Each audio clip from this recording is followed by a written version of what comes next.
E temos, então, hoje um assunto, como sempre, um assunto palpitante, que é justamente aspectos relevantes do novo Código de Processo Civil. O assunto é palpitante e muito útil. E quando eu fui convidado pelo Dr. Humberto para presidir este evento, eu disse, eu não só aceito, como ainda também, por ser muita honra em ter ao lado do Dr. Claudio, César Claudio, cujo currículo dispensa a leitura, mas é pelo seguinte, que apesar de eu estar com 81 anos e quase 50 de advocacia, ainda tenho muito que aprender. Isso me faz lembrar, certa vez encontrei o doutor Sobral Pinto, de frente ao fórum. Ele, com 101 anos, fez uma defesa no júri. E eu, encontrando com ele no fórum, perguntei, ô professor, está ensinando a turma aí? Ele disse, com nada, aprendendo sempre. Então, isso, nunca me esqueci disso. Então, eu continuo aprendendo. O currículo do doutor César Marcos Claudio dispensaria até a leitura, está resumido, porque se fizer completo, então diria umas 3 ou 4 páginas. Então, doutor César Márcio Crifuri é advogado, conselheiro seccional, membro da Comissão de Direito Processual Civil, presidente da Comissão de Freshing e palestrante do Departamento de Cultura e Eventos da OAB, professor emérito e ex-coordenador adjunto do curso de Direito da FMU, membro honorário da Academia de Letras, Direito Processual Civil e efetivo do Instituto dos Advogados de São Paulo, IASP. Portanto, é um currículo rico e aqui só está uma parte, acho que uma terça parte do que ele tem. Então, sem mais delongas, e eu tenho certeza que nós vamos aprender muito nesse assunto palpitante que vai ser dado agora por esse ilustre palestrante. Então, eu, sem mais delongas, vou passar a palavra ao doutor César Marcos Claudio. Falarmos sobre os aspectos do novo Código de Processo, são temas diversos, são temas interessantes, e, sobretudo, porque nós temos alterações profundas, situações profundas em que nós temos uma nova codificação. E, consequentemente, essa nova codificação traz situações totalmente diferenciadas. E, ao fazê-lo, há necessidade, sim, de que nós tenhamos uma melhor e uma maior compreensão a respeito desse instituto como um todo. Eu sempre me fiz essa pergunta várias vezes, não é?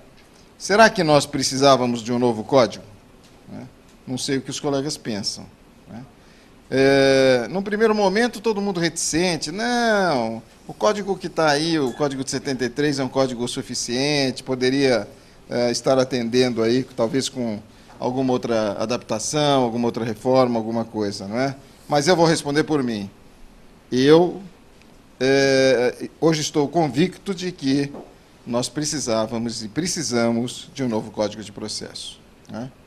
E um jurista italiano chamado Cesare Vivanti, ele dizia assim, outro tempo, outro direito. Nós vivemos em épocas de transformações sociais, e transformações sociais rápidas, né?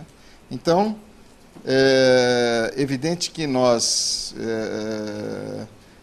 tínhamos e temos ainda na vigência um código de 1973, um código editado na época do regime da ditadura militar, um código ele totalmente consagrado dentro da teoria de Liebman, não é?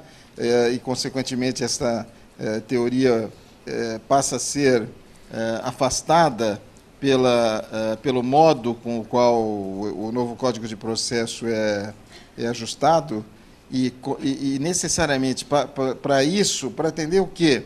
Aquilo que a sociedade, o jurisdicionado, vem reclamando, e já vinha reclamando. O novo código continua assentado, né, naquela questão de ação, naquele trinômio, ação, jurisdição, processo, isso. Mas o novo código, muitos me perguntam assim, a preocupação maior, não é, da comissão responsável pela elaboração do novo código, não é? Agilidade, celeridade, efetividade, não é? os processos agora serão julgados de uma maneira mais rápida, de uma maneira mais célere. Será? Né? Será? Para que isso ocorra, é preciso que vários outros fatores concorram, não é? Interajam, para que nós possamos ter aquilo que se busca. Porque quando se fala em celeridade, não se pode confundir com efetividade. São duas coisas distintas. Não é? Não quer dizer que eu vou ser célere e vou ter a outorga da tutela jurisdicional como se deve. Muito bem. Esse é um código conhecido como Código Democrático. Né? Foi amplo debate, ampla participação, ampla discussão de todos os setores. Não é? Foram várias as emendas, foram várias as situações em que se permitiu, muitas vezes na Câmara, a inserção, outras vezes a eliminação de certos institutos, até que se chegasse a essa codificação, até que se chegasse a esse diploma. Isso é fundamental.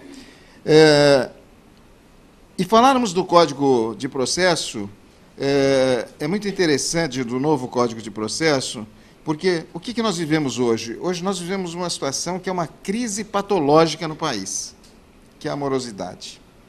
Não é? Essa é uma situação extremamente crítica vivenciada no país. O sociólogo português Boaventura Sousa Santos, ele diz o seguinte: o mundo vive uma explosão de litigiosidade. Não é? E ele acrescenta a Norberto Bobbio, que diz assim: desde que o cidadão descobriu que tem direito de ação, ele a exerce. E ao fazê-lo, não é? O pensamento que se tem no primeiro momento é de que todas as situações devem ser submetidas à intervenção jurisdicional e, consequentemente, é por esse meio, por esse mecanismo, por esse instrumento que o jurisdicionado vai obter a tutela jurisdicional. E nem sempre isso é satisfatório. Muito bem. Diante disso, o novo Código tem uma principiologia. E a principiologia do novo Código assenta-se, e não podia ser diferente, com os preceitos constitucionais. Dentre os quais, o que eu disse há pouco, do tempo razoável de duração do processo. Né? Isso já está na Constituição de 88, não é nenhuma novidade. Do contraditório, da ampla defesa. E o que o novo Código busca, não é?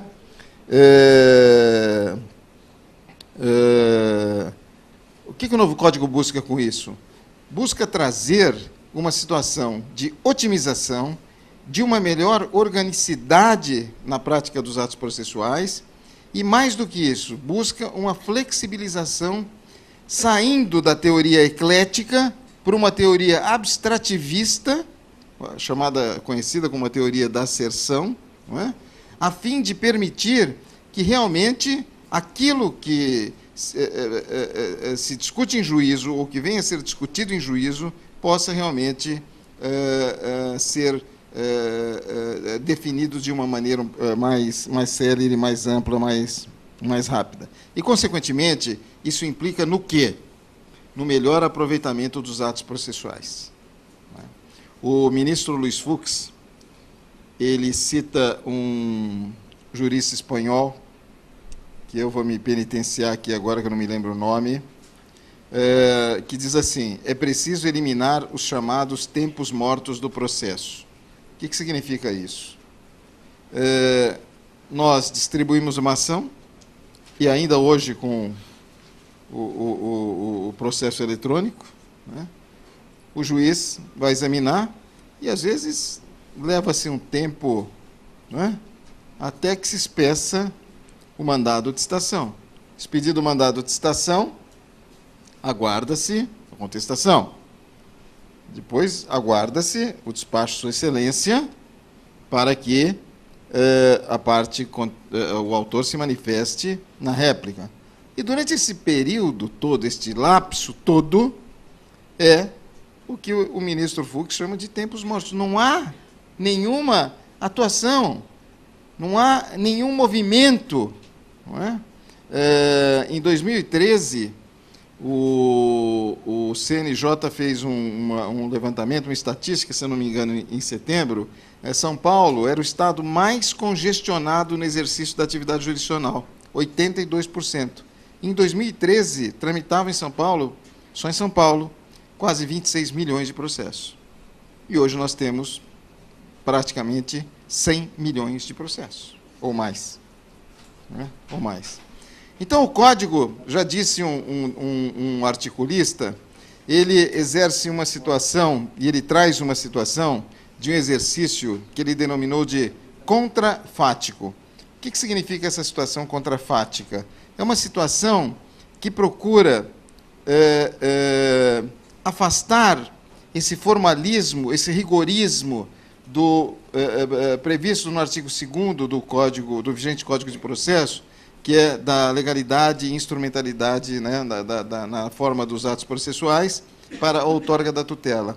Então, muitas vezes, e eu vou exemplificar melhor isso para vocês, muitas vezes nós nos deparamos com certas situações que elas poderiam, mereciam, deveriam ter um pronunciamento não só jurisdicional, mas uma atuação do advogado autor ou do advogado réu, de uma forma a atender os anseios de seus constituintes ou do próprio jurisdicionado, e isso não ocorre. Como, por exemplo, uma situação que o Código, só para ficar ainda neste foco dessa situação contrafática, alguém, por um lapso qualquer, deixa de anexar uma peça num recurso de agravo de instrumento. Essa peça não quer dizer nada, é só o carimbo da folha. Prejudicado. Né? Prejudicado. É assim que funciona hoje. Não, porque está no Código. Se faltar a peça tal, né, está prejudicado. O Código é na contramão disso. Então, já é um aspecto fundamental com relação a essa situação. O Código também busca criar uma maior coesão na prática dos atos. Né? Ele é um instrumento focado exatamente nesse sentido de fazer com que exista uma maior interação, exista um maior movimento e afaste de vez esta paralisação destes tempos com relação à inatividade do judiciário e, consequentemente, o prejuízo às partes. A Corte Europeia de Direitos Humanos, em relação a essa cláusula de duração razoável do processo, e a comissão levou também isso em conta, não é? Ela aponta 3 critérios: a complexidade da causa, o acompanhamento das partes e de seus procuradores e a atuação do órgão jurisdicional. Vejam que tudo que eu falei até agora se enquadra, se emoldura exatamente nessa situação, nessa circunstância. E o que a comissão levou em conta em relação à Corte Europeia? Mais 3 situações: o custo do processo, o tempo e a qualidade do provimento jurisdicional. Porque todos nós sabemos que essa questão tardia na obtenção do resultado jurisdicional, né? Justiça, já dizia Eduardo Couture, né? Justiça retardada é justiça denegada. Não é? Então, nós não precisamos abordarmos muito isso. Outra situação. O Código, nós sabemos que a Constituição Federal refina o processo. E o Código interage, a principiologia do Código interage totalmente com a Constituição Federal. E isso é fundamental, não é? Porque assegura os direitos do jurisdicionado, os direitos do cidadão, no sentido de expressar, pela via instrumental, aquilo que já é e que já está assegurado e consagrado na Constituição. Né? Então, já falei isso, o tempo de duração razoável, contraditório, mas vamos me fixar no contraditório. Vejam que situação importante. O que nós temos hoje? Né? Nós temos hoje as chamadas decisões surpresas. Né? Nós promovemos uma ação, né? Como diz o professor Tucci, eu fico pensando, será que eu vou ser vencedor ou vencido? Não, mas eu sou autor, mas... Né? Como é que essa situação vai ser resolvida? Né? Ou seja, parece que é uma loteria hoje. Porque, como diz a professora Tereza Alvim, ela diz assim, nós não temos uma divergência jurisprudencial, nós temos uma dispersão jurisprudencial. Então, cada um julga de um jeito, cada um pensa de uma maneira. E aí, suas excelências, né, e é evidente que tem várias exceções, julgam de uma maneira, pensam de uma maneira. Né? Nós temos situações tão absurdas, para não usar expressões mais fortes aqui, não é? Que a liturgia aqui do momento não permite isso, mas de juízes indeferindo petições iniciais, porque o advogado que subscreveu a petição, que está no mandato, que está na procuração, é um, mas o certificado foi do outro colega do escritório. Aí Sua Excelência não está preocupado com o direito do jurisdicionado, está preocupado, e aí é mais um exemplo de uma situação contrafática do Código. Isso é um absurdo. Sua Excelência se detém, não, espera um pouquinho, aqui não foi o César, não, o César subscreveu, mas foi o doutor Ávila que foi a carteira dele, lá, como é que chama mesmo? O certificado. Foi o seu, viu? Tá bom. O seu. Foi o certificado do doutor Ávila. Né? Isso é um absurdo. Isso é um absurdo. Antes que eu me esqueça, pessoal, isso está sendo transmitido ao vivo, online, então eu recebi uma orientação para que não haja nenhuma interrupção e ao final da exposição, então, eu abrirei para os debates. Tá certo? Tem uma logística aqui. Muito bem. A constitucionalização, para evitar o quê? Decisões surpresas. E, consequentemente, o Código diz o seguinte, nenhum juiz proferirá uma decisão liminar sem ouvir a parte contrária. Muito bem. Essa situação é uma regra absoluta? Não. Tem 3 hipóteses em que isso poderá ocorrer. Na tutela provisória, na tutela da evidência e naquela decisão que o juiz determina a citação na ação monitória e a intimação para o pagamento, entrega da coisa ou o oferecimento de embargos. Fora essas 3 hipóteses, o juiz não poderá proferir nenhuma decisão sem ouvir a parte contrária. Aí alguém vai perguntar assim, mas por que isso, César? Simples. Porque o réu, ou porque seja o autor, muitas vezes, numa determinada situação, ele tem o direito de exercer a influência daquilo que ele entende como sendo necessária a sua postulação. E o Código, com isso, o que o Código nos traz com relação a isso? O Código traz a seguinte situação, a seguinte alteração. O juiz, ou juízes, e quando me refiro aos juízes, e não é nada pessoal, pelo amor de Deus, é tudo impessoal aqui, eu me refiro ao órgão judiciário, né? Seja o juiz, o desembargador, etc., o ministro. O Código veda a decisão assim, indefiro, porque segundo já decidiu o Tribunal de Justiça de Santa Catarina, em caso análogo, não tem nada de caso análogo. Cada caso será um caso. Um dos princípios básicos que consagram o novo Código de Processo Civil é que o juiz julgue a causa subjacente. Isso é fundamental. Ou seja, se nós formos pegar no capítulo da sentença, lá no artigo 489, nos incisos, as decisões terão que ser fundamentadas, e de novo, envolvendo a questão da constitucionalização, do inciso 9º do artigo 93, não é? De forma a se enquadrar com aquilo que judicialmente está sendo discutido. Ponto final. Nada mais. Não é?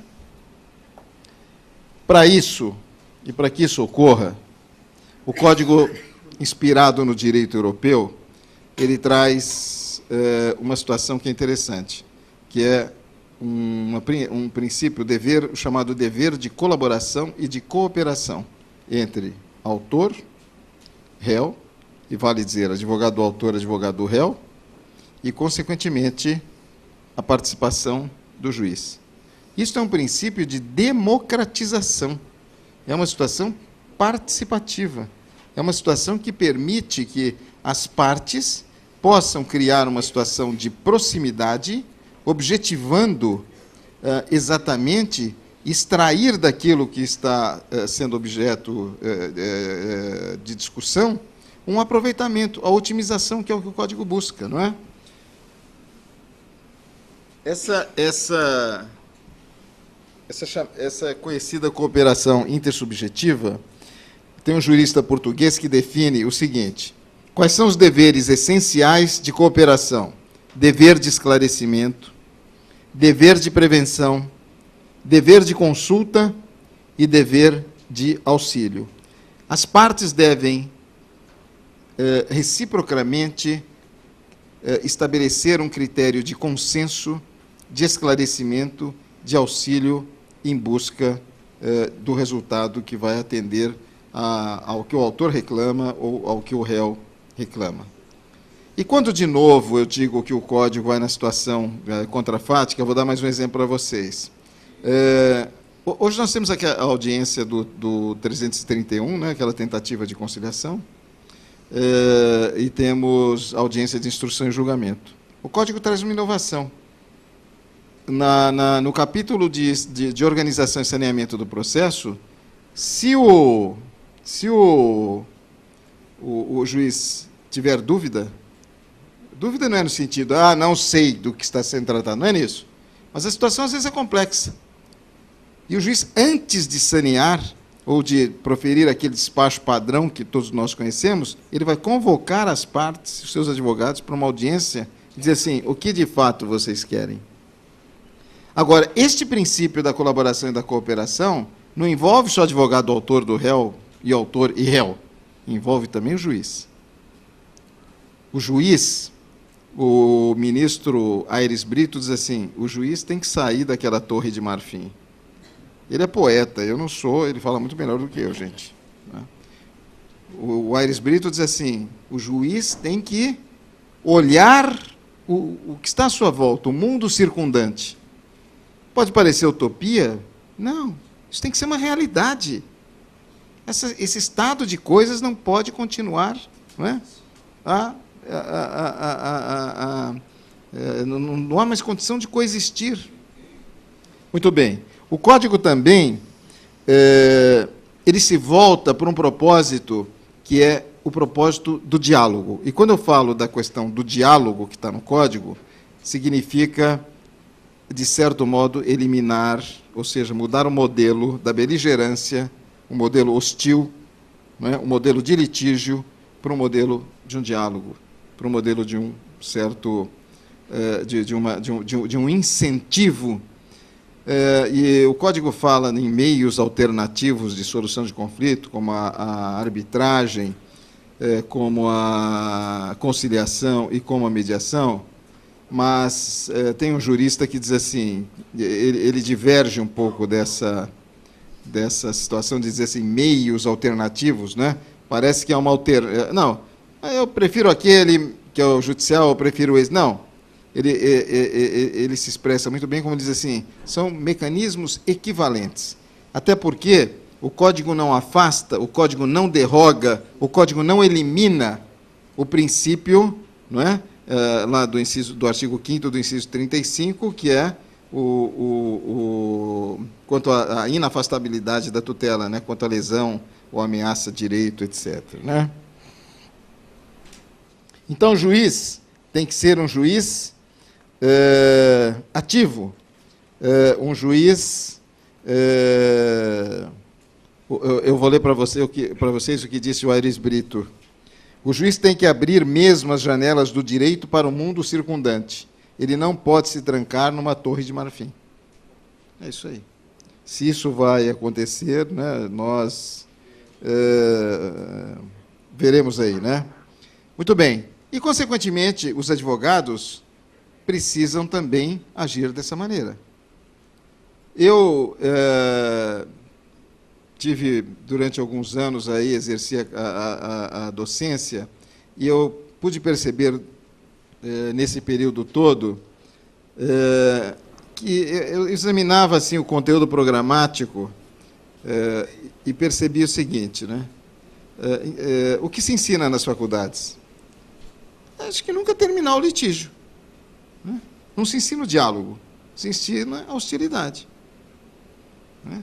Não se ensina, não se leciona, não se preocupa com a proposição de se criar ou de se incentivar o diálogo.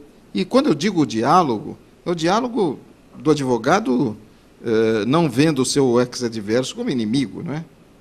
Eu vou ter que falar dos argentinos aqui.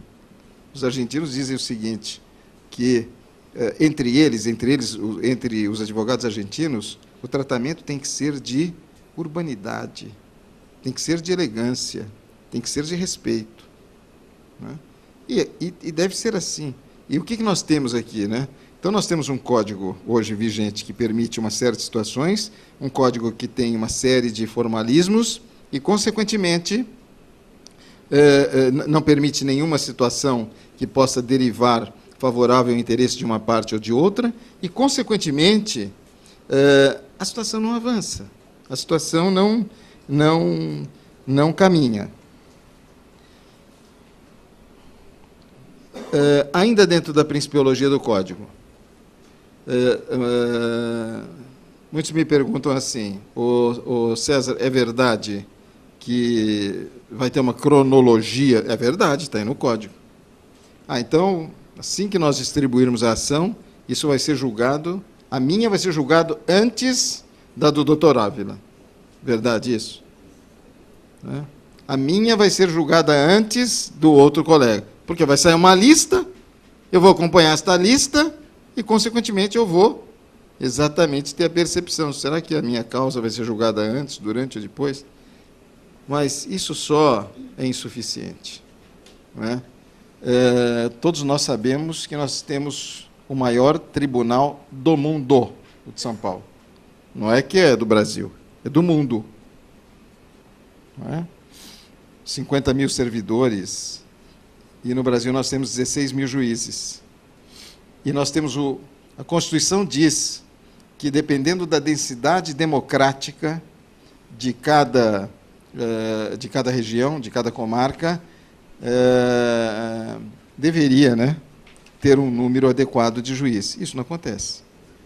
Hoje nós temos 5,9 juízes para cada 100 mil habitantes. Portugal, que é muito menor, tem 18 juízes para cada 100 mil habitantes. Por aí só vocês vejam. Outra situação, como é que essa história de julgamento cronológico, não é? De ordem cronológica pode funcionar se nós temos mais de 50% das varas no interior que tem competência acumulativa? O juiz não julga só o cível, não julga crime, o juiz julga tudo, cível, crime eleitoral, trabalhista, etc, etc, etc. E aí, essa situação fica complicada, né? Não é uma situação fácil de se tentar adequar, de se tentar realizar. Então, essa é uma situação diferente da capital, né, que nós temos aqui varas e temos outros. Nós temos aqui na capital 297 varas, no interior 1.459 varas. Um total, se não tiver aqui a minha pesquisa equivocada, 1.759 varas. Mas aí eu pergunto, o juiz vai ficar com uma preocupação danada, né? Aliás, eles já estão com essa preocupação com relação ao Código de Processo. Mas por que eles vão ficar com uma preocupação? Porque eles estão se imaginando como pessoas que vão ter que administrar o cartório. Né? Qual foi a ação que foi distribuída ontem? Qual é a primeira que eu tenho que julgar? E, com isso, nós vamos colocar o quê? Em dúvida, muitas vezes, se o juiz julgar uma ação antes da nossa, que foi promovida precedentemente, nós vamos colocar em dúvida aí a postura do juiz, a impessoalidade dele, a imparcialidade dele? Né? Penso que não. Então, essa é uma situação que... E diante desse quadro,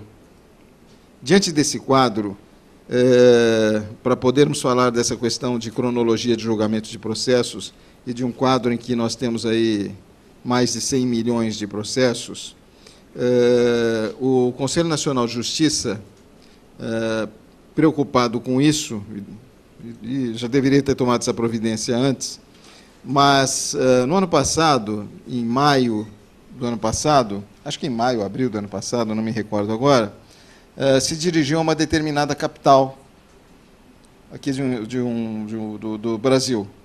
E foi, então, ao fórum. Não foi São Paulo, não.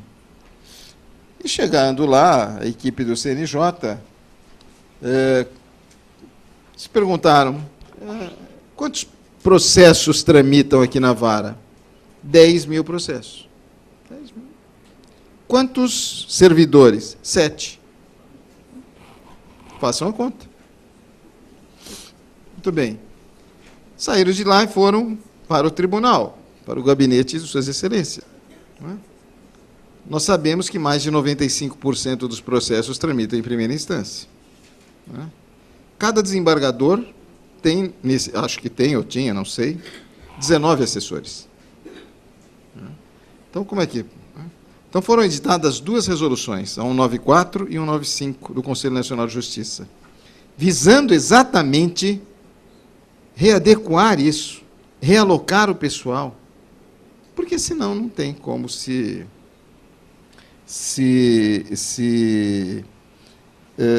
resolver essas questões. E até mesmo, uma das resoluções objetiva criar elaborar uma distribuição orçamentária condizente, não é? Aquele que trabalha mais é justo que também tenha uma remuneração, não é? Maior do que aquele que tem uma carga menor de trabalho, ou um horário menor de trabalho. Muito bem, eu falei tudo isso até agora, e agora vou entrar num assunto aqui que é bem interessante para nós. Honorários advocatícios. Ninguém ficou feliz?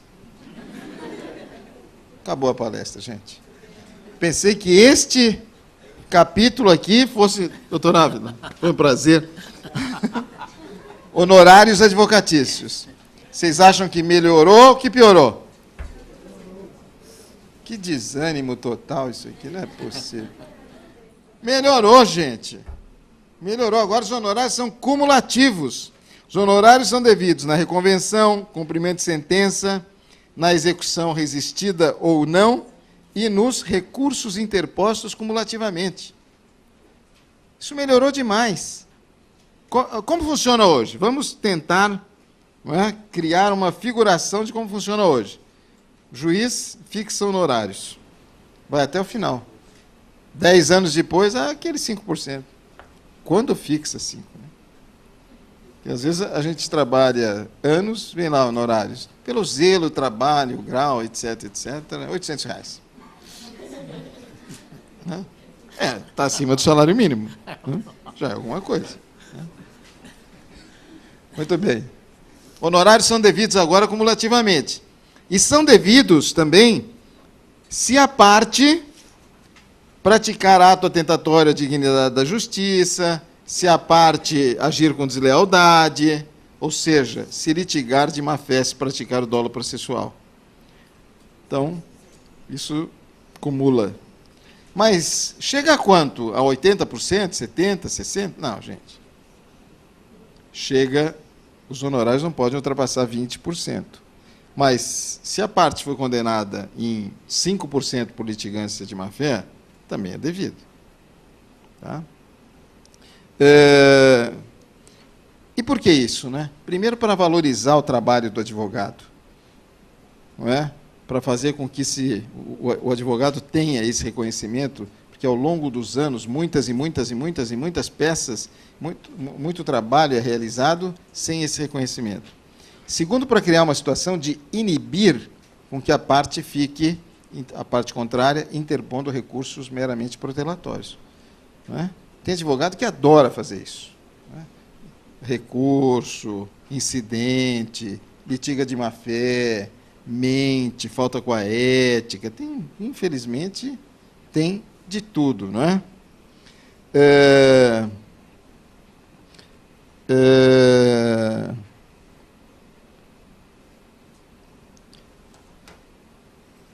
Com isso, essa verba que foi fixada inicialmente, ela passa a ser recalculada. Outra coisa, os honorários passam a ter caráter alimentar, ou seja, um crédito privilegiado. Vocês estão contentes? Ah, bom. Hã? Os honorários também passam a ser percebidos nas ações em que a fazenda pública é vencida. Tem uma tabela. Quanto menor o valor da causa, maior o percentual incidente. Quanto menor o valor da causa, maior o percentual. Quanto maior o valor... Estou falando tudo errado aqui, né? Quanto menor o valor, maior o percentual, não é? Quanto maior o valor, menor o percentual. Tá? Esses honorários passam a ser devidos pela Fazenda Pública. Mais uma situação que é importante. Essa multa por litigância de má-fé que eu estava dizendo para vocês vai de 2% a 10%, né? Que pode acumular com os honorários. Isso é importante. Outra coisa, muitas vezes nós temos hoje a súmula 306 do STJ. Essa súmula 306 diz o seguinte, imaginem vocês a seguinte situação. A promove ação contra B, não é? E B perde a ação, é condenado nos honorários, mas A é credor. O que a súmula permite? Que aquela quantia, não é? Da qual A é credor, e que também o B sucumbiu, possa ser compensado para pagar o crédito de A. Isso é absurdo. Quer dizer, compensar a verba de sucumbência, que a súmula 306 permite, do STJ, que é verba do advogado, com aquilo que é devido pela parte. E isso contraria frontalmente o Código Civil, que o Código Civil diz que só pode existir compensação entre partes são credoras e devedoras. Então, o Código também traz essa inovação, ou seja, acaba com essa questão de compensação. Mais um detalhe. Um sucumbiu em 5%, o outro sucumbiu em 95%. Esse que sucumbiu em 5% não vai pagar nada. Quem vai pagar os 100% é o que sucumbiu na parte maior. Tá? É uma outra situação que o Código... Aí o STJ já, né, recentemente editou uma súmula, já mais ou menos no caminho do que o nosso Código de Processo, novo Código de Processo, a súmula 517, que diz, olha, são devidos honorários advocatícios no cumprimento de sentença, haja ou não impugnação, depois de escoado o prazo para pagamento voluntário, que se inicia após a intimação do advogado da parte executada. Ou seja, já estão indo mais ou menos de encontro com o regramento do novo Código de Processo Civil. O reajuste necessário da verba de honorários como reconhecimento pela prática de outros atos. Quantos de nós, muitas vezes, não é, começamos a desenvolver um trabalho, e num outro momento esse trabalho, não é, esse expediente processual, judicial, como queiram, ele toma um outro contorno e exige que nós façamos e tenhamos um desdobramento, uma outra atuação. E aí nós vamos chegar para o cliente e dizer para o cliente assim, olha, aquela verba honorária foi ajustada para isso, e dizer, eu não tenho nada a ver com isso. E aí nós trabalhamos, o juiz que fixou aquela verba para um trabalho também diz assim, não, isso aqui é continuidade. Não tem nada a ver com essa situação. Aí lá se vão, né, os anos de Uma situação que não é novidade para vocês, mas que o Código traz para o seu interior. Incidente de desconsideração da personalidade jurídica. Tá? O Código fala em incidente. Incidente se for no curso. Né? Se eu requerer na minha petição inicial, ou se nós requerermos na petição inicial, já a desconsideração da personalidade jurídica, por exemplo, do sócio da empresa, deixa de ser incidente. Nós vamos ter uma intervenção de terceiro e vamos ter o contraditório. E no contraditório, esse terceiro, que pode ser o sócio da empresa, vai também poder exercer o seu direito de defesa, claro. E podemos ter essa situação inversa, não é? Não só do sócio da empresa, né, ou da ação promovida contra a empresa e contra o sócio. Às vezes promovida contra a pessoa física que era titular, não é, de direitos numa sociedade, ou de ações ou de cotas numa sociedade. Isso visa inibir a fraude executiva. Né? Isso está na lei, no artigo 28 do Código de Defesa do Consumidor, na lei anticorrupção, na lei ambiental, na lei de concorrência, no artigo 50 do Código Civil, etc. Mas o que o Código fez? O Código disse assim, vou disciplinar essa situação. Como é que isso vai ocorrer? E tem cabimento em todas as fases do processo de conhecimento, não é? Tem cabimento no cumprimento de sentença e tem cabimento também no título, na execução fundada em título executivo extrajudicial. O Código manteve a questão, né, o processo sincrético, conhecer mais, executar, que dá o cumprimento de sentença. E esta situação também é cabível nos juizados especiais cíveis. O Código determina isso. Qual a finalidade disso, né? Todos nós sabemos, né? Criar este biombo, romper esta situação de possível fraude executiva. Não é? Porque tem pessoas aí que, em determinados momentos, acabam criando mecanismos, não é? Objetivando, sim, inibir o exercício da atividade jurisdicional. Né? Então, eles contratam aqueles agentes cítricos, limões, laranjas, né? etc., né? para que possam atuar dessa maneira. Né? Eu falei para vocês que o Código traz mudanças, e que eu sou fã desse Código. Eu não era, mas me tornei. No primeiro momento eu estava muito preocupado, depois o Código traz uma situação que é a seguinte: se o Código incentiva a questão da autocomposição, a questão da mediação, a questão da conciliação, e o Código diz assim, arbitragem. Eu aqui tenho uma consideração com relação à arbitragem, né? Que a arbitragem é um instituto separado. Né? Quem assume o compromisso, a cláusula compromissória, e quer se valer do juízo arbitral, é essa situação. Né? O que nós temos hoje, por exemplo, é que instituído o juízo arbitral, é o juízo arbitral. Mas o Código também, com relação a isso, e aqui é só um parênteses, ele traz uma situação do seguinte, que se eu, na contestação, eu não alegar em preliminar que há instituição do juízo arbitral, vai prevalecer a justiça estatal. Ou seja, acaba com essa situação de que é a arbitragem que vai decidir. Não, eu não aleguei, ponto. Quem vai decidir é o judiciário. Mas não era isso que eu ia dizer. O Código traz uma inovação. O Código diz assim, se as partes forem capazes, maiores, e o direito for disponível, não é? O juiz pode criar um cronograma, quer dizer, o juiz, desculpem, as partes, juntamente com o juiz, podem criar um cronograma para a prática dos atos processuais. O que significa isso? Significa que eu, advogado do autor, e o colega ou a colega advogada do réu, podemos estabelecer um critério junto ao juiz, para a prática de vários atos processuais. Por exemplo, a ação a ser promovida será essa. Oi, qual é o prazo de contestação? É 15? Será que vai ser de 15 dias? Não, a ação é complexa. Nós, de comum acordo, estabelecemos que o prazo vai ser de 20 dias. E a réplica?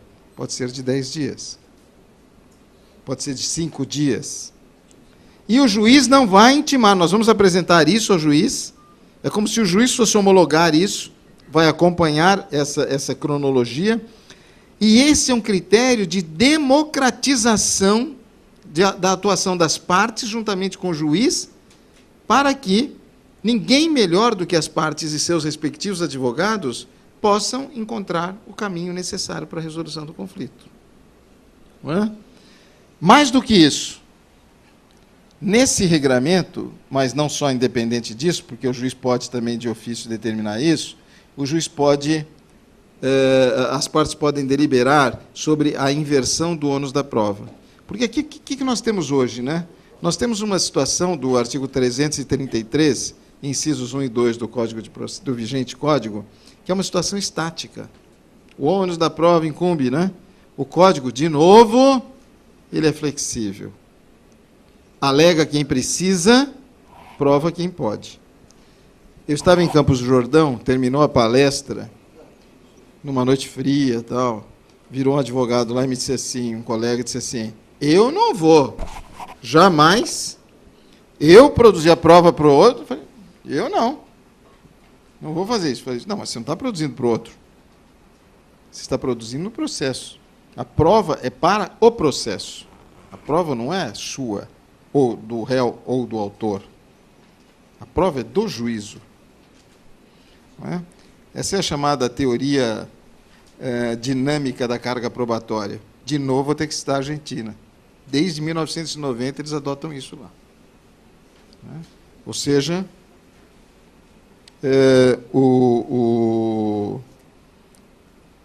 e essa questão da distribuição do ônus da prova pode ocorrer a qualquer tempo.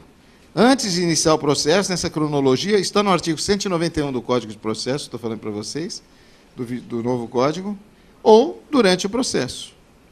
É claro que há situações, e isso mereceria uma abordagem, um capítulo a respeito do tema sobre provas, há situações em que a parte a quem o juiz incumbiu de produzir a prova não tem como fazê-lo. Né? Ou porque não consegue fazê-lo, ou porque é difícil, tem dificuldade em fazê-lo, ou porque não tem como se desincumbir desse encargo. Né? Mas é isso aí. Os prazos processuais. Vamos ver se agora, pelo menos, vocês se animam mais, né? Os prazos agora são contados em dias... Muito bem. São contados dias úteis. Esse negócio de disponibilizou num dia, publicou no outro, quinta-feira disponibiliza, sexta publica, está já contando, né? Está lá o reloginho. Né? Sexta, sábado, domingo, aí segunda é feriado, terça emendou, porque não sei o quê. Quarta, na quinta a gente começa a fazer. Mas qual é o prazo? Não, o prazo é segunda, mas aí vem sábado e domingo. Não. Agora, o prazo é contado em dias... O prazo é contado em dias úteis. Tem uma situação interessante com relação à questão dos prazos. Né? Vocês sabem que... vamos imaginar uma situação em que eu promovo a ação, o réu contesta. Não é? Como é o nome do doutor? Silvio. O Silvio é um advogado que tem um cliente que tem por hábito ser uma pessoa extremamente organizada, não é? Arquiva todos os documentos, e, ao contestar a ação, ele anexou na contestação 4.528 documentos.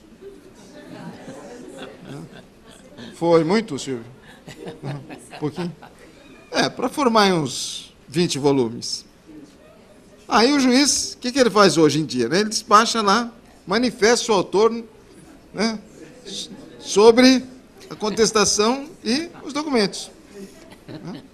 Ainda com prazos aí em dias úteis, vocês imaginem a trabalheira que o Silvio vai me dar. Mas o que ele pensou? Eu vou dar uma canseira no César, Imagina que ele vai ler 5.000 documentos, né, nesse prazo exíguo. Não vai fazer isso.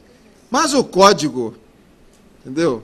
O código fulmina isso. Eu vou chegar para o juiz e vou dizer assim, excelência, não dá. Não dá. Manda o Silvio desentranhar os 4.500, deixa só 28. Não é isso que o código diz, não. O código diz o seguinte, que se realmente a situação for de complexidade e houver um volume mais excessivo, mais expressivo de documentos, o juiz poderá dilatar, ampliar o prazo, nada mais sensato, nada mais equilibrado, para que a parte possa se manifestar. É outra situação contrafática. Hoje nós não temos isso. Muito bem. Silvio, não faça isso de novo. Bom, gente, é evidente que eu tenho que requerer isso, né? Logo nem não. Vou esperar passar o tempo para depois dizer assim, ó, não deu. Né? Posso ter mais 30 dias aqui? Não. Não vai dar certo isso, né? Essa contagem dos prazos em dias úteis, inclusive para os prazos impróprios. Eu já falei do artigo 191, e o artigo 191 fala que as partes poderão estabelecer no calendário prazos para o cumprimento dos atos. Tá? Então, é outra situação aí, não é? Nós vamos ter férias, suspensão dos prazos entre 20 de dezembro e 20 de janeiro. Tá? Ou seja, nós vamos ter... Isso era uma outra situação que se buscava, era uma postulação nossa, né, da classe dos advogados. Tem juízes aí dizendo, alguns juízes e a classe dos juízes reclamando, não, por que eles têm férias e nós não? Eles têm muito mais do que nós. Não. Ué, mas por que tem que parar a atividade, o advogado pode parar a atividade dele profissional, o exercício da atividade dele profissional, e aqui o judiciário não pode? Ué, porque a Constituição diz que a atividade jurisdicional é ininterrupta. Não, agora o judiciário parou. Isso não existe, está na Constituição, está no artigo 93, acho que é o inciso 13, se não me falha a memória. Bom, advocacia pública, Ministério Público, Procuradoria, etc., etc. Acabou aquele prazo em quádruplo e em dobro, é tudo em dobro. Tá? Não tem mais esse prazo, essa questão do prazo de uma maneira ou de outra. Não obstante essa questão da suspensão dos prazos, as tutelas, ou seja, tutela tutela provisória, que ela é aí o gênero, não é? Tutela provisória, algumas citações necessárias, alguns procedimentos de jurisdição voluntária, ação de alimentos, nomeação ou remoção de tutor e certos processos que a lei determinar poderão correr neste período, poderão tramitar neste período. Tá?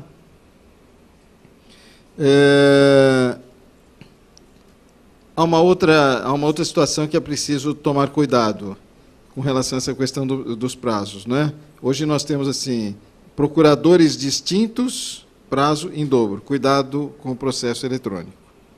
Isso não vai ser aplicado. Tá? Então, fiquem atentos com relação a isso. Vocês viram que o código, né, difere razoavelmente do vigente código que nós temos aí, né?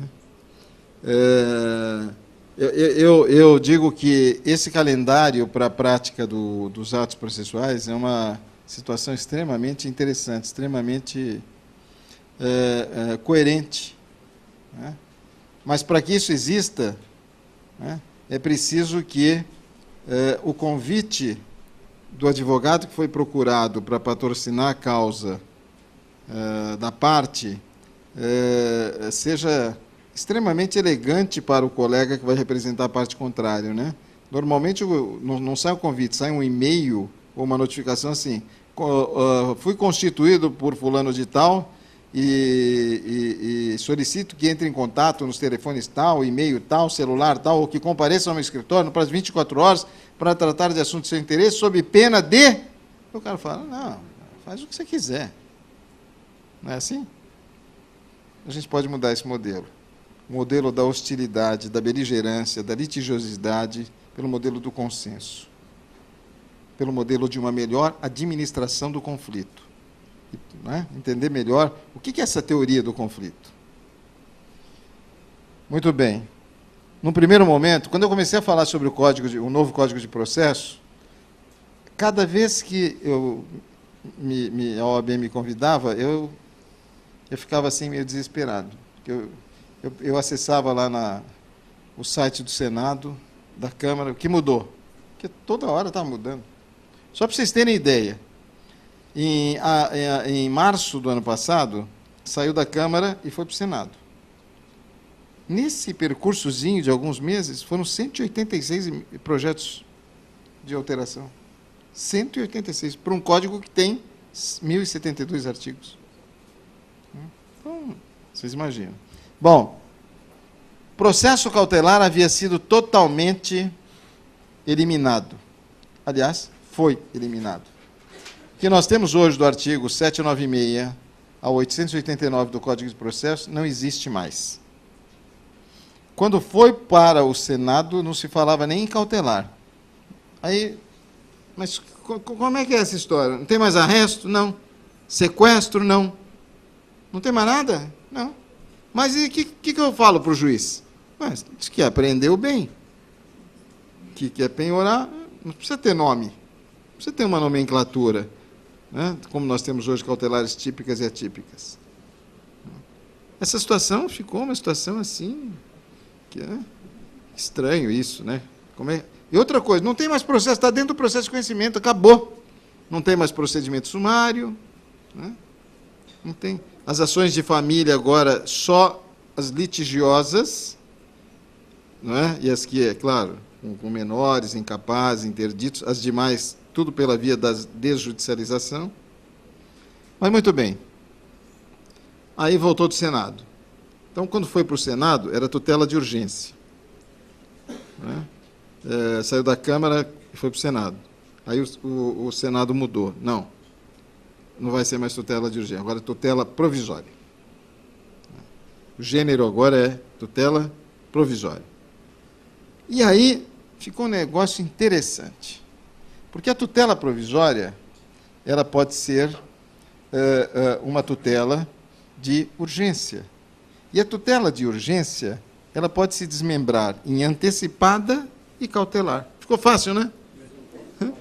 Vocês acharam? Ficou tranquilo, né? Então, olha só, tutela provisória. Né? Muito bem. Aí, nós temos uma tutela, extraída da tutela provisória, que ela é de urgência, mas que ela se subdivide em antecipada e cautelar. Está aí a cautelar de novo. Voltaram para o cautelar. Não, ninguém pode reclamar que não tem a cautelar. Voltou o arresto, voltou o sequestro, voltou o protesto contra a alienação de um bem e, eventualmente, uma outra medida.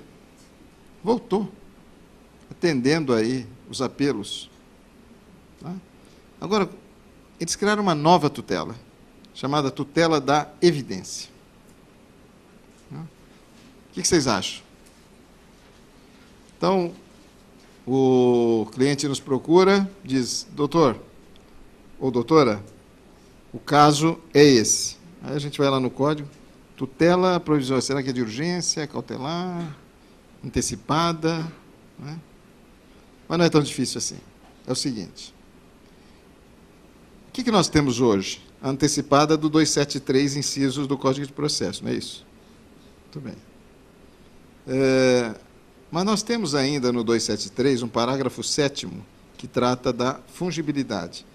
Aquilo que não é antecipada, o juiz trata como uma medida cautelar, uma providência cautelar. Essa tutela, quando voltou quando saiu da Câmara para o Senado, ela tinha a nomenclatura de satisfativa. e voltou como antecipada. Já tinha antecipado, o que não tinha era provisório. Mas vejam o que o legislador fez. Ele diz o seguinte: essas tutelas, à exceção da tutela da evidência, todas elas continuam exigindo a presença dos requisitos inerentes ao fumus boniuris e o periculum in mora. Muito bem. Mais do que isso, eu posso promovê-las tanto antecipadamente, precedentemente, como incidentalmente. Só que nós não vamos ter mais dois processos, um acessório e um principal. Nós vamos ter um único processo. Se a tutela for precedente, eu vou aditar a petição. E se ela for incidental, eu vou aditar também, requerendo a providência de urgência. Tá? Então, até aí, não mudou nada. Essa tutela antecipada do parágrafo 7º do artigo 273, né, eles a mantiveram. Só que com uma diferença. Eu quero promover a tutela precedentemente, como o Código diz hoje, em caráter preparatório, né, não incidental. Muito bem. Eu posso fazê-lo. Vou lá e vou requerer. Muito bem. O que vai acontecer aí? O juiz pode deferir a liminar? Pode. Que está lá no artigo 9º do Código, que ele pode deferir sem um contraditório na tutela provisória. E a tutela de urgência, que ela pode ser antecipada, é uma tutela provisória. Muito bem. Então, o juiz pode deferir a liminar sem um contraditório. Isso ele pode fazer. Ele defere a liminar, só que ele não determina a citação da parte contrária para contestar, e sim para que compareça à audiência de mediação ou de conciliação. Que é assim que funciona, ou que vai funcionar. O réu não será mais citado para contestar a ação. Eu vou explicar isso. Muito bem. Imaginem que o juiz, então, deferiu a liminar. O autor da ação tem 15 dias, 15, não 30, para aditar o seu pedido inicial. O que é o aditamento dele? É aquilo que nós temos hoje como sendo a ação principal. Tá? E o réu tem 15 dias para recorrer, agravar da decisão. Bom, ficou uma situação assim, né? O que eu faço? Adito, não adito? Será que o cara vai recorrer? Será que não vai recorrer? Né? Bom, por cautela, eu, em sendo advogado do autor, eu não vou correr esse risco. Eu vou lá e vou aditar. Né? Não vou correr esse risco. Muito bem. Mas o réu tem 15 dias para... Não é para ele contestar, é para ele agravar de instrumento. Muito bem. O agravo de instrumento passa a ter um rol, não tem mais cabimento. Das decisões interlocutórias cabe agravo de instrumento. É um rol taxativo. Está no artigo 1015 do Código. E uma das situações é exatamente essa. Muito bem. Imagine, então, que eu não adite a minha petição da tutela que me foi deferida. O que acontece? O processo será julgado extinto e arquivado. Ponto. Morreu aí. Imaginem que o réu não recorre, não interpõe um agravo. Sabe o que vai acontecer? Esta tutela vai se estabilizar. O autor não vai precisar aditar a sua petição, não é? Como se fosse a ação principal. Esta tutela que ele requereu precedentemente vai se estabilizar. Vai estabilizar os efeitos da lide. E vai valer como se fosse sentença. Acabou. Muitos vão dizer assim, bom, mas e o contraditório? Bom, o contraditório ele poderia ter exercido recorrendo. E não o fez. Para que o juiz vai julgar um pedido aditado se o réu se conformou com aquela decisão que antecipadamente ele foi deferida? esta decisão não transita em julgado. Esta decisão não transita em julgado. E vai permitir que o réu, num prazo de 2 anos, sendo prevento o mesmo juízo, que possa promover uma ação para invalidar, reformular, reformar, etc., a decisão. Tem uma semelhança com a ação rescisória. Só não é rescisória porque a decisão não transita em julgado. Tá? Muito bem. Não se esqueçam, prazo para ditar é de 15 dias. Nós vamos recolher custas uma única vez. E a cautelar? Pode ser precedente ou pode ser incidental? Pode. E o prazo para eu aditar é de 15 dias? Não. 30 dias. Ficou mantido o prazo, né, de hoje. Mas, se o juiz deferir a liminar nessa situação e a parte não agravar, vai sofrer a estabilização aí? Não. Só sofre a estabilização em se tratando de tutela de urgência antecipada. Tá? Na tutela cautelar, não vai ocorrer este fenômeno processual. Então, é preciso que nós tomemos muito cuidado com essas situações, inclusive de prazo. É claro que esse é um tema que merece um aprofundamento, que merece uma discussão e uma abordagem, não é? Mais específica do que eu estou aqui mencionando para vocês, não é? Em linhas gerais. Agora, fora isso, criou-se então uma outra tutela, que é a tutela da evidência. A tutela da evidência dispensa o fumus boniuris e o periculum in mora. Não é? Evidente é aquilo que escancaradamente está demonstrado. Esta tutela, ela nada mais é do que a tutela antecipada do 273, que passou a se denominar como sendo tutela da evidência. Só que ela ampliou as hipóteses. Em determinadas situações pode ter o contraditório, como, por exemplo, defesa protelatória, etc., e em outros momentos não há necessidade do contraditório, o juiz vai deferir a tutela liminarmente. Tá?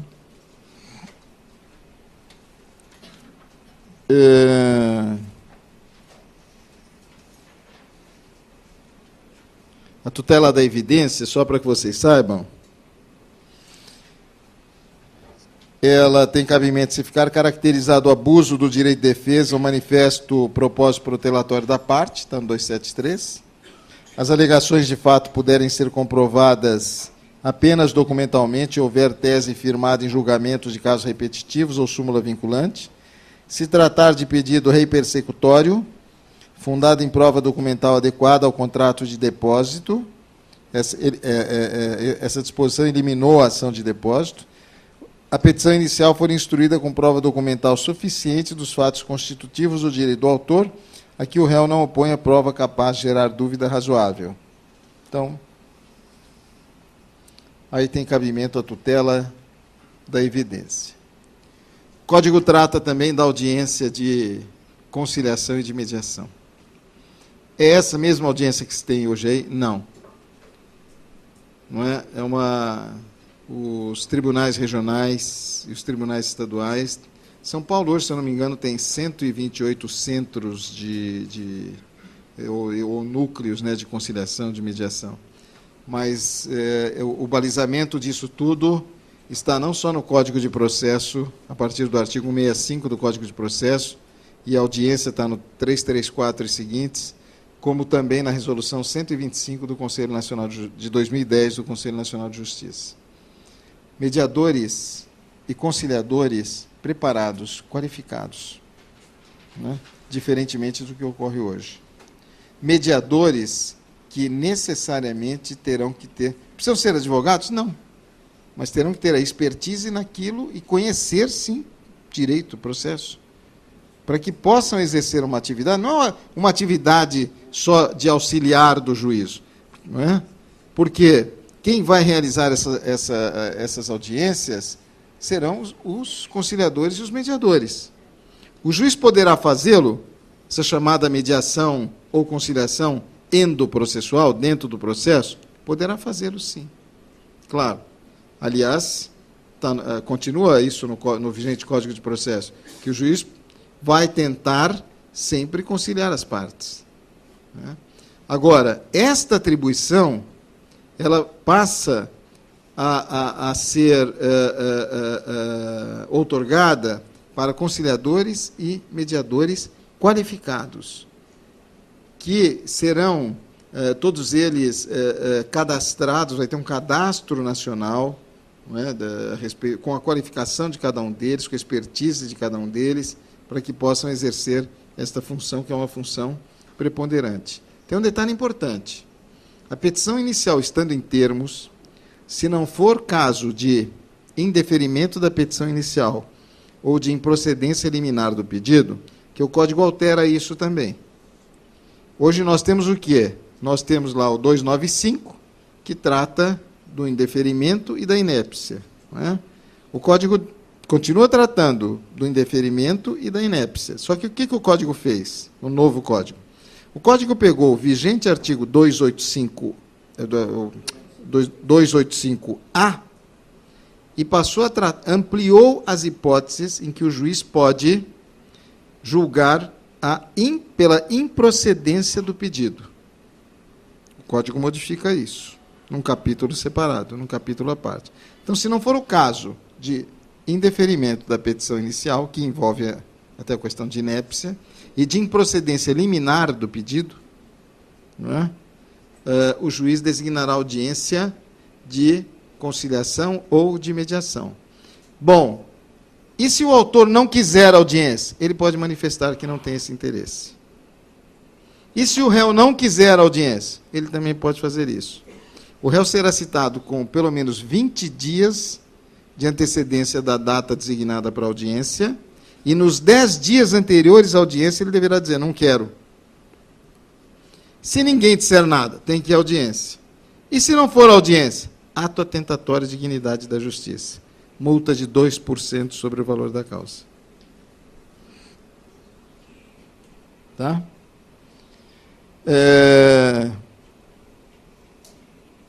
Claro que a audiência só vai se realizar se o direito for disponível e permitir a autocomposição, evidente. Mas a audiência também poderá se realizar, e sobretudo com relação, às vezes, à mediação, não é? Em situações de família. Né? Certo? Guarda de filhos, etc.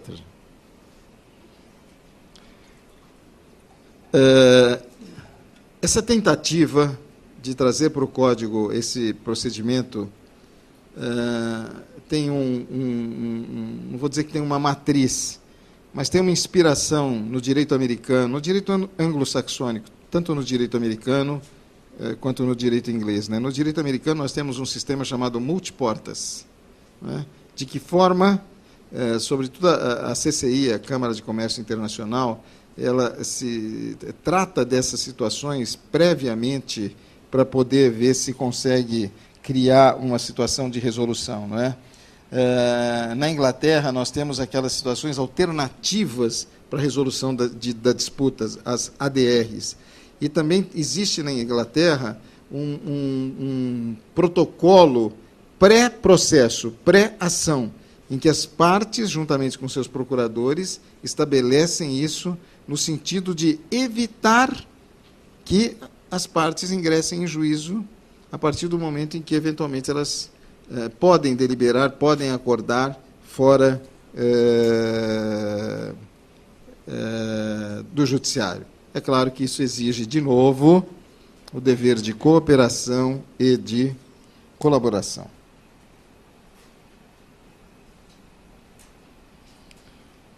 Recursos no novo CPC. Quantos recursos vocês acham que foram eliminados? Quem pode? Quantos vocês acham que foram eliminados? 2, 3? Vou falar para vocês. Os que não foram eliminados. Vamos lá. Apelação, agravo de instrumento, agravo interno, embargos de declaração, recurso ordinário, especial, extraordinário, agravo em recurso especial ou extraordinário, embargos de divergência e o adesivo. Quais foram eliminados? Embargos infringentes. Muito bem. Será? É mesmo? Será que isso é verdade? Hã? Vou ler aqui para vocês.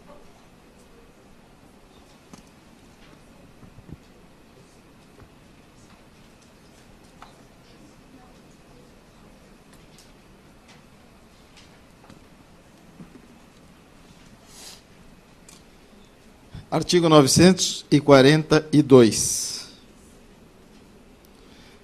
Quando o resultado da apelação for não unânime, o julgamento terá prosseguimento em sessão a ser designada com a presença de outros julgadores, que serão convocados nos termos previamente definidos no regimento interno, em número suficiente para garantir a possibilidade de inversão do resultado inicial, assegurado às partes e eventuais terceiros o direito de sustentar oralmente as suas razões perante os novos julgadores. Calma, não acabou. A técnica, parágrafo 3º. A técnica de julgamento prevista neste artigo aplica-se igualmente ao julgamento não unânime proferido em ação rescisória e agravo de instrumento. Acabou? Alguém disse eu li aí um artigo que que se classificou isso assim, incidente qualificado de colegialidade. Eu prefiro chamar de embargos infringentes de ofício, ficou muito suficiente. Hã? De ofício. É de ofício. Mas faltou um que vocês não falaram, hein? O agravo retido. Muito bem. Não tem mais o agravo retido, é verdade isso? Vamos ver, vamos ver. Vamos ver.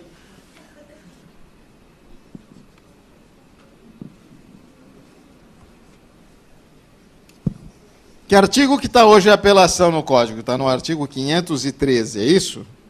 Então, eles colocaram aqui no 1009. 500 para frente. Da sentença cabe apelação. Isso aqui eliminaram se é com mérito ou sem mérito. Parágrafo 1º. As questões resolvidas na fase de conhecimento, se a decisão a seu respeito não comportar agravo de instrumento, não são cobertas pela preclusão e devem ser suscitadas em preliminar da apelação, eventualmente interposta contra a decisão final ou nas contrarrazões. O que vocês acham? Voltou, gente? Vocês não ficaram felizes? Bom, mas o Código eliminou o seguinte, tem coisas boas. Não há mais juízo bipartido de admissibilidade recursal. O juiz recebe a apelação, declara os efeitos em que a recebe, manda para o tribunal. O tribunal lá que vai decidir. Primeiro ponto. Outra coisa. Naqueles casos, o Código diz assim com relação à apelação, que o recurso de apelação será recebido em ambos os efeitos. Bom, depois tem aquelas exceções. Mas o Código inova, diz o seguinte, se o apelado, o réu, apelado, vencido, demonstrar perante o relator que o seu recurso tem uma grande probabilidade de ser provido, o relator atribuirá o efeito suspensivo nas causas em que a apelação não é recebida nesse efeito. Independente de cautelar, de mandado de segurança, seja lá do que for. Já é uma inovação. Esta mesma regra cabe também para os recursos especial e extraordinário. Mais do que isso, se o relator, contrário do que diz hoje o artigo 557 do vigente Código de Processo, mas ainda permanecem algumas situações dessa natureza no novo Código. Mas se o relator, por exemplo, verificar que a ausência da juntada de um documento, que há algum vício, mas vício esse que pode ser sanável, ele determinará que o recorrente corrija no prazo de 5 dias. Muitos vão dizer assim, e o recorrido fica prejudicado? Não, é para se julgar mérito, gente. Tem que se julgar, recordem-se do que eu disse no início, a causa subjacente. Não adianta ficar acolhendo preliminar, julgando recurso prejudicado, não é isso que o Código quer. Vamos julgar o que está sendo submetido. Faltou uma peça no agravo, e eu já falei isso. Intima para juntar a peça. Não juntou, prejudicado. Outra situação. Embargos de declaração. Hoje é comum, né? Com efeito infringente, modificativo, etc. A parte embarga. A exceção dos embargos declaratórios, com relação aos outros recursos, o prazo é de 15 dias. Os embargos, o prazo é de 5 dias. Muito bem. Se o relator entender que não é caso de embargos declaratórios, mas caso de agravo interno, ele vai determinar a conversão, intimando o recorrente, que é o embargante, para que faça a adaptação necessária a fim de que o recurso de embargos seja julgado como agravo interno. Tá? Perceberam como o Código otimiza? Perceberam que a organização do Código é outra? Perceberam que o Código visa, sim,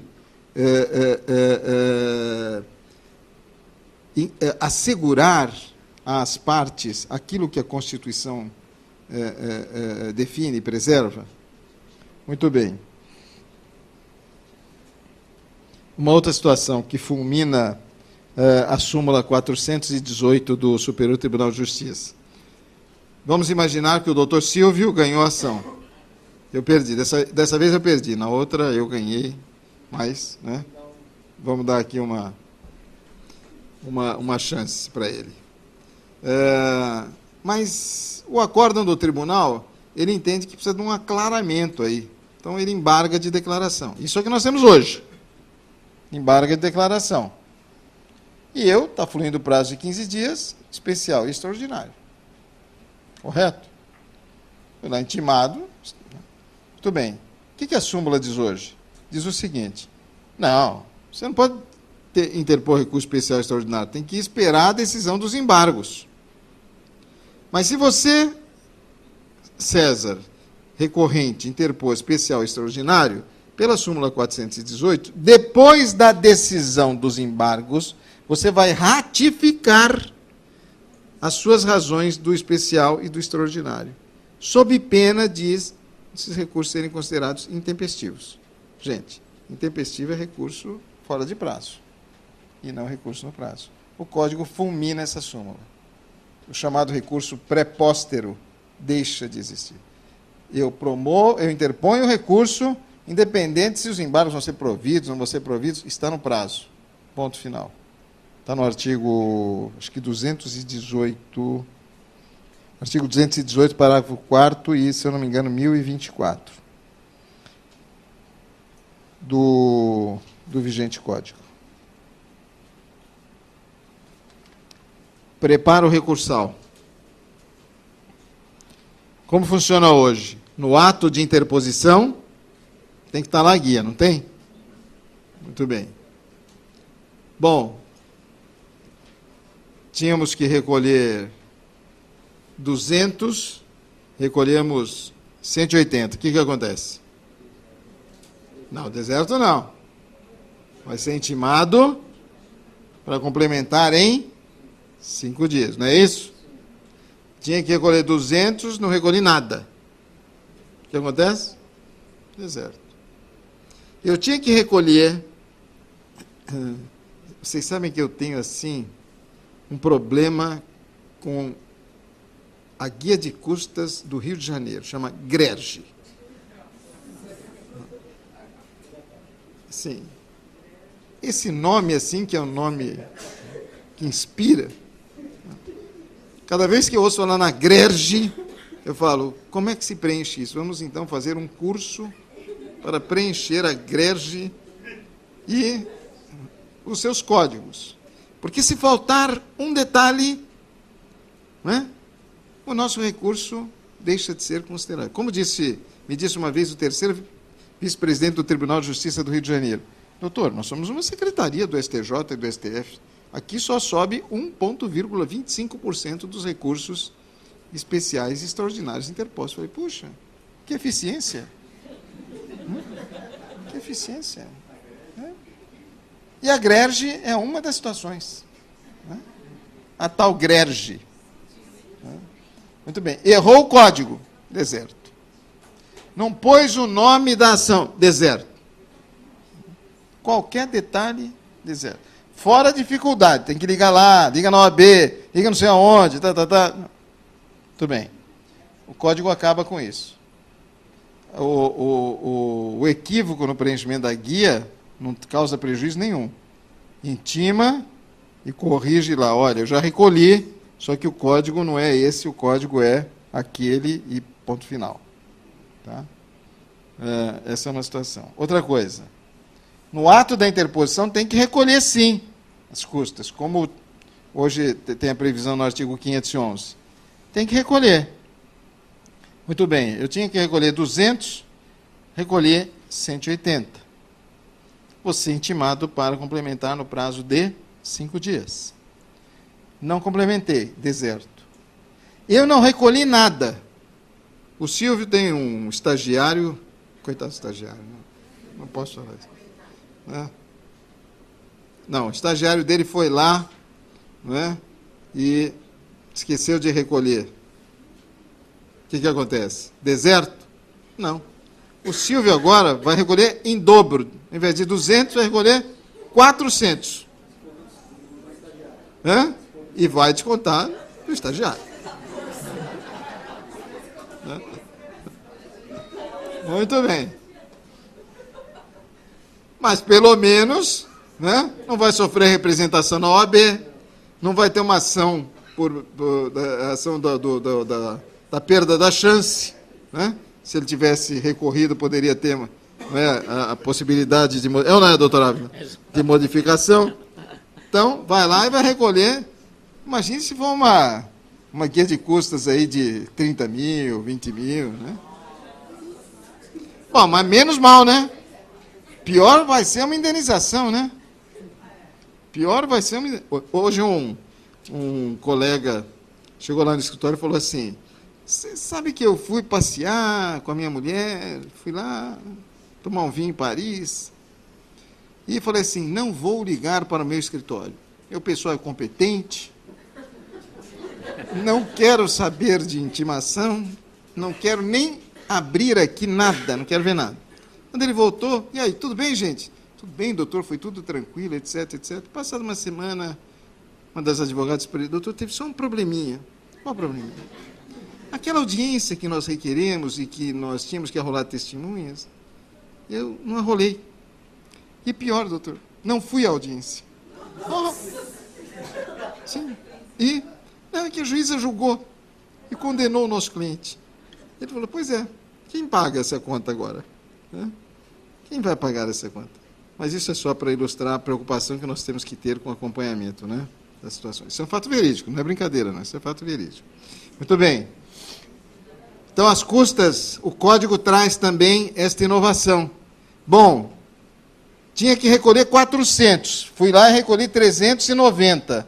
Vou ter 5 dias para complementar? De jeito nenhum, chega. Acabou a história. Agora é deserto mesmo. Entendeu? Não vale mais chorar.